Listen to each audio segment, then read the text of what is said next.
시청자 여러분, 반갑습니다. 은퇴라는 단어는 두 가지 얼굴을 가지고 있습니다. 한쪽은 오랜 시간 일해 오신 수고를 끝내고 이제는 여유를 누릴 수 있다는 의미가 있습니다. 하지만 다른 한쪽은 매달 들어오던 월급이 사라진다는 불안도 함께 따라옵니다. 현역 시절에는 전기세, 관리비, 통신비가 늘어나도 크게 걱정하지 않았습니다. 매달 정해진 날짜에 월급이 들어왔기 때문입니다. 하지만 은퇴 후에는 상황이 달라집니다. 들어오는 돈은 크게 줄어드는데 나가는 돈은 줄어들지 않습니다. 오히려 약값, 병원비가 늘어나면서 지출은 커집니다. 오늘 이 자리에서는 바로 그 불안에 대한 현실적인 해답을 드리겠습니다. 주식이나 펀드처럼 위험한 길이 아니라 누구나 이해하고 실행할 수 있는 방법, 예금만으로 매달 생활비를 만드는 전략입니다. 제가 드리는 이야기는 복잡하지 않습니다. 하지만 끝까지 함께 해주신다면 노후에도 마치 두 번째 월급처럼 꼬박꼬박 들어오는 현금 흐름을 어떻게 설계할 수 있는지 명확하게 이해하실 수 있을 겁니다. 이제 본격적으로 시작하겠습니다. 한 장, 은퇴 후 가장 큰 고민, 생활비. 은퇴 후 가장 큰 고민은 생활비입니다.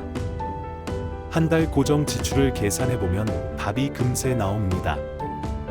전기약 가스 수도 관리비가 20만원 안팎, 통신비 7만원, 식비 30만원, 약값 10만원, 이렇게만 합쳐도 60만에서 70만원이 기본적으로 필요합니다. 부부라면 2배가 됩니다. 실제 사례입니다. 72세 여성분은 연금으로 60만원을 받지만 생활비가 80만원이라 늘 20만원이 모자랐습니다. 결국 적금을 깨거나 자녀에게 손을 벌려야 했습니다.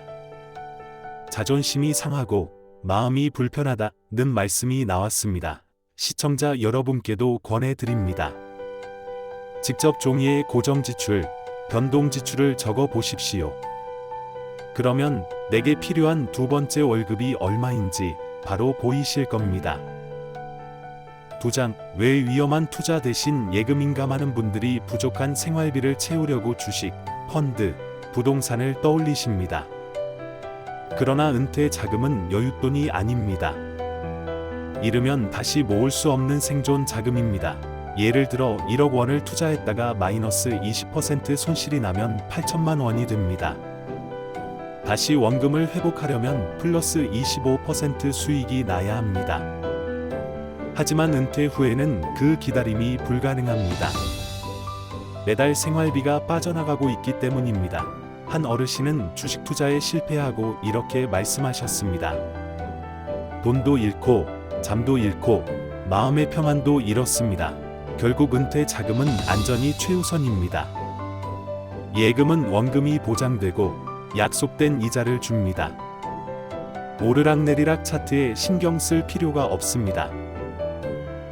3장, 예금의 본질과 국가보장예금은 단순히 돈을 맡기는 게 아닙니다. 은행은 여러분의 돈을 기업과 개인에게 빌려주고 그 대가로 이자를 지급합니다.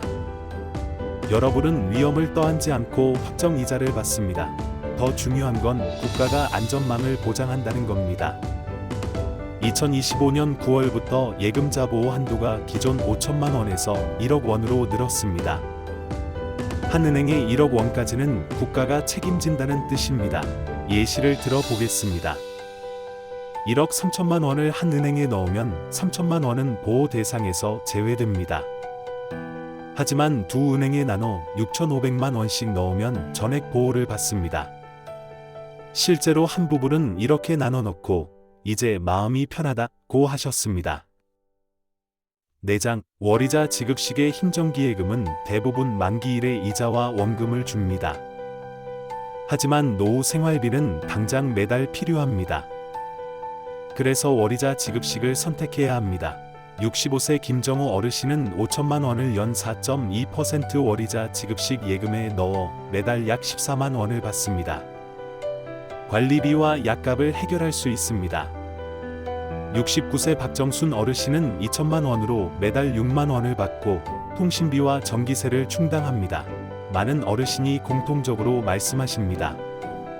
꼬박꼬박 들어오니까 심리적으로 든든하다. 금액보다 중요한 건 꾸준함입니다.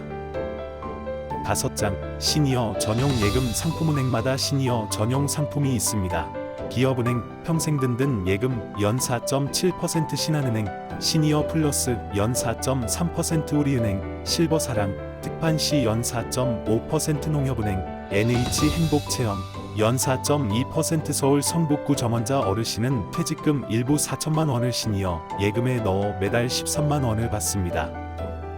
이제 자녀에게 손 벌리지 않아도 돼 마음이 편하다고 하셨습니다. Q&A: 5대 조건이 복잡하지 않나요? 네, 카드 사용, 급여 이체, 마케팅 동의 등이 붙습니다. 하지만 모든 조건을 지킬 필요는 없습니다. 현실적으로 가능한 조건만 고르시면 됩니다. 6장, 1인 가구 맞춤 설계 71세 이 모 어르신은 국민연금으로 60만 원을 받지만 생활비가 80만 원이었습니다.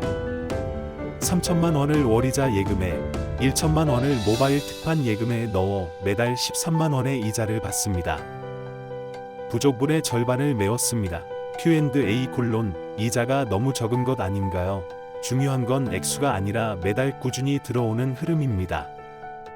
작은 돈도 생활비 한 부분을 맡아주면 불안이 크게 줄어듭니다. 7장, 부부 설계 방법 74세 박상호 부부는 1억 3천만 원을 두 은행에 나눠 넣어 매달 23만 원을 받습니다. 관리비와 문화센터 수강료를 해결하며 취미 생활이 가능해졌다고 말씀하셨습니다. Q&A: 부부가 같은 은행에 넣으면 보호 한도가 2억인가요? 아닙니다. 보호 한도는 1인당 1억 원입니다. 공동명의는 5천만 원씩 나눠 계산되니 주의해야 합니다. 8장, 의료비 민감 가구 68세 김도영 어르신은 매달 병원비 20만 원이 필요했습니다. 3,500만 원을 예금에 넣어 매달 11만 원을 받으면서 이제 자녀에게 손 벌리지 않아도 된다고 하셨습니다. Q&A: 의료비가 갑자기 많이 나오면요, 예금 전액을 묶지 말고 최소 500만 원은 언제든 찾을 수 있는 계좌에 두어야 합니다. 9장, 스마트폰이 어려운 어르신 부산 이순복 어르신은 모바일 전용 특판 예금에 가입해 같은 금액으로 매달 2만 원을 더 받습니다. 통신비를 해결하며 한번 배워두니 오히려 편하다고 말씀하셨습니다. Q&A: 자녀에게 부탁해도 될까요? 네, 가입은 본인 명의로 하지만 절차는 자녀가 도와줄 수 있습니다. 이후에는 자동으로 이자가 들어옵니다. 10장, 비과세 종합저축 65세 이상은 원금 1억 원까지 이자에 세금이 붙지 않습니다. 같은 금리 4%라도 일반 예금은 3.4%만 남고 비과세는 온전히 4%를 받습니다. 1억 원이라면 연간 60만 원 차이가 납니다. Q&A: 여러 은행에 나눠 넣으면 각각 1억 비과세인가요? 아닙니다. 모든 금융기관 합산 1억 원까지만 적용됩니다. 11장, 분산 예치 1억 원 이상 자산은 반드시 나눠야 합니다. 수원의 박상호 부부는 1억 3천만 원을 두 은행에 나눠 전액 보호를 받았습니다. Q&A: 저축은행도 괜찮나요? 예, 보호 대상입니다.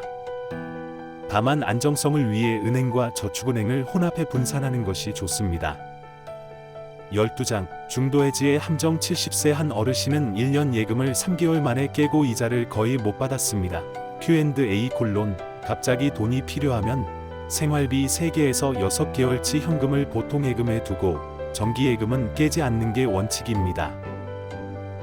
13장, 우대 금리 조건 광고에 연 4.5%라 해도 기본 3.5%에 불과하고 조건을 충족해야만 나머지를 받습니다. Q&A: 조건을 다 지켜야 하나요? 아닙니다. 연금 이체처럼 자연스럽게 충족되는 조건만 활용하세요. 14장, 고금리 미끼 연 10% 확정, 은 대체로 유사수신입니다. 실제로 한 어르신은 원금까지 잃었습니다. Q&A: 안전 여부는 어떻게 확인합니까? 금융감독원 홈페이지에서 금융회사 등록 여부를 확인해야 합니다. 15장, 금리 환경과 전략금리가 오를 땐 단기 예금, 내릴 땐 장기 예금을 활용합니다. 일부는 단기, 일부는 장기로 분산하는 것이 원칙입니다. 16장 국민연금과의 결합. 국민연금 80만 원 플러스 예금이자 20만 원 100만 원 연금이 뼈대 예금이자가 여유를 줍니다. 17장 개인 퇴직연금과의 결합. 퇴직연금을 일시금 대신 연금식으로 받고 여기에 예금이자를 더하면 훨씬 안정적인 흐름이 됩니다. 18장 임대 근로소득보완자금. 방 임대나 지역 일자리로 월 30만에서 50만 원을 보충하는 분들이 많습니다. 여기에 예금이자가 더해지면 훨씬 든든합니다. 19장 의료 요양비 대비장기용 등급을 받으면 본인 부담금이 매달 수십만 원 생깁니다. 이때 예금이자가 큰 도움이 됩니다. 20장 이자 지급일과 생활비 지출일 맞추기. 관리비, 통신비, 전기세 같은 고정 지출일에 맞춰 이자 지급일을 설정하면 생활비가 마치 월급날처럼 정리됩니다. Q&A: 이자일을 바꿀 수 있나요? 은행마다 다르지만 일부는 가능합니다. 가입 시 꼭 확인하세요. 오늘 우리는 은퇴 후 생활비 문제를 예금으로 해결하는 방법을 20가지 장으로 나눠 살펴봤습니다. 기억하셔야 할 핵심은 3가지입니다. 첫째, 반드시 월이자 지급식을 선택하십시오. 둘째, 비과세 종합저축을 최대한 활용하십시오. 셋째, 은행을 분산 예치하여 1억 원 보호 한도를 지키십시오. 노후 자산은 크게 불리는 것이 목적이 아닙니다. 매달 꾸준히 들어오는 생활비를 만드는 것이 목적입니다.